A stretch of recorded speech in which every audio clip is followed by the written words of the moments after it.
Setiap kekayaan yang kita punya, banyak hak orang lain yang dititipkan sama Tuhan. Jadi filosofinya, syukurilah nikmatku, niscaya engkau akan kutambah. Tapi bila engkau kufur dan lupa, ingatlah azabku teramat pedih. Untuk mencapai sukses, nggak mudah. Perlu pertarungan. Bukan pertarungan berantem sama orang. Bukan. Pertarungan dengan hidup yang cukup keras. Ya. Kami siap makan ikan yang makan kotoran. Kalau kita tidak terlalu banyak memilih apa yang kehidupan berikan kepada kita, mungkin kita akan menjalaninya akan lebih santai, banyak bersyukur, lebih senang hati. Tapi kalau kita banyak milih, banyak mau, ini kan sebenarnya yang membebani diri kita sendiri juga gitu kan. Kalau dari belajar dari pengalaman saya bisa melihat itu. Menjalaninya apa yang ada, saya jalanin. Saya jangan lupa nikmatin. Sebelum saya kemari, tadi saya diajak buka puasa. Iya.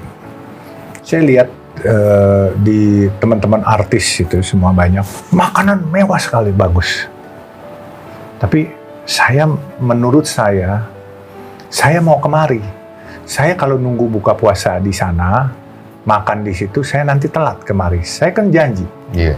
Janji sama Bung Denny, maksimum jam 8 gitu. Saya telat sedikit, maaf. Saya kalau janji itu saya nggak suka telat-telat. Nah, jadi saya akhirnya bilang, saya telepon nyonya saya. Tolong gorengin saya telur dadar. Saya nggak mau makan yang enak padahal disiapkan. Saya mau pulang, saya makan telur dadar.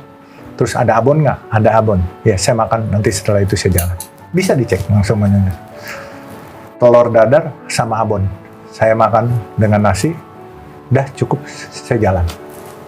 Saya kemarin, buat saya makanan nggak usah harus mewah-mewah. Saya yang penting puasa saya udah batalin pakai air. Saya isi sedikit.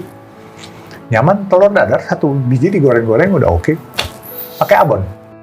Saya mau nanya, semua yang terjadi itu kan bagus buat Om. Kenapa harus dijalanin yang lainnya sih? Kan bisa aja pura-pura lupa atau terlalu sibuk dengan semua hal yang baik yang Om dapat. Kita boleh lupa, kita boleh mengingkari, tapi Tuhan kan ada mata. Betul. Dia bisa tahu. Betul. Nggak usah Tuhan, malaikat-malaikat yang dikirim, itu dia kayak, tapi ini orang mengingkari nih, dia pura-pura doang nih. Walaupun dia mungkin panggil teman-teman jurnalis supaya di blow up beritanya atau apa, ini mah cuman kosmetik doang. Itu kena ada, bos. Banyak coba orang-orang yang sukses-suksesnya, tahu-tahu kejeblos, utangnya banyak atau apa. Iya kan? Karena dia mengingkari. Dia mengingkari dan juga belum saatnya dia mempublikasikan dia. Tuhan belum kasih dia. Saya tidak mempublikasikan diri saya, Pak. Saya nggak kepengen juga untuk publikasi. Saya bikin masjid dagang nasi kuning itu proyek kecil menurut saya. Iya. Yang tapi kerja orang lain itu proyek besar loh. Iya. Tapi yang saya dulu pernah kerja kayu, kerja apa, proyek-proyek yang ratusan miliar, triliunan, tidak membuat saya populer. Saya yakin ini populernya bukan populer kemauan saya. Saya juga nggak ngerti. Saya nggak kepengen populer. Saya pedagang nasi kuning, apa sih bangganya? Iya kan? Bikin masjid, apa sih bangganya? Iya kan? Baru bilang mau 1.000, tapi baru bikin 4. Insya Allah tahun ini 10. Iya. Kita garap semuanya. Kalau nggak selesai, saya lanjutin. Oke. Terima kasih. Terima kasih. Kita serah terima dulu kalau gitu ya. Kalau gitu. Baik, lagi. hari ini saya serah terima. Satu lagi saya. Boleh tanya Faisal? Iya. Saya suruh dia berangkat sekolah ke Amerika. Iya. Dia selesai sekolah di Amerika. Waktu di Amerika, dia beli sendal Louis Vuitton. Dia pulang, rupanya sendal itu pecah. Dia buang. Saya lihat, saya ambil. Kenapa nih mau dibuang? Saya bawa ke tukang sepatu di stasiun Gondang Dia. Saya bilang, bawanya nih pecah nih, ini kulitnya doang, ganti. Berapa duit? 20.000, saya bayar. Saya pakai sampai sekarang. Ada 15 tahun. Nggak apa-apa sih. Orang mobil saya bilang kok, ini bekas anak saya, sudah dibuang, ini sampah, rongsokan. Saya perbaiki 20.000. Buat saya, yang penting nyamannya, bukan mereknya, bukan harganya. Nggak apa-apa. Boleh tanya? Dia langsung. Jadi sampai sekarang itu barang masih ada. saya bawa-bawa ke masjid, kagak hilang-hilang. jadi saya juga nggak beli baru. Saya nggak beli baru. Iya, kalau hilang baru saya beli baru. Nggak hilang-hilang ya.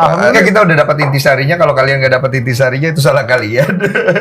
Tapi saya bisa simpulkan di sini bahwa satu perjalanan luar biasa dari seseorang itu akan membawa orang itu untuk lebih jauh dengan penciptanya atau lebih dekat dengan penciptanya. Ada satu kata yang penting. Ya. Itu di Islam diajarkan. Setiap kekayaan yang kita punya, banyak hak orang lain yang dititipkan sama Tuhan. Jadi filosofinya, syukurilah nikmatku, niscaya engkau akan kutambah. Tapi bila engkau kufur dan lupa, ingatlah azabku teramat pedih. Mari kita tosung. Siap. Paham kan? Baik-baik kalau di jalan. Jangan lupa bagi-bagi.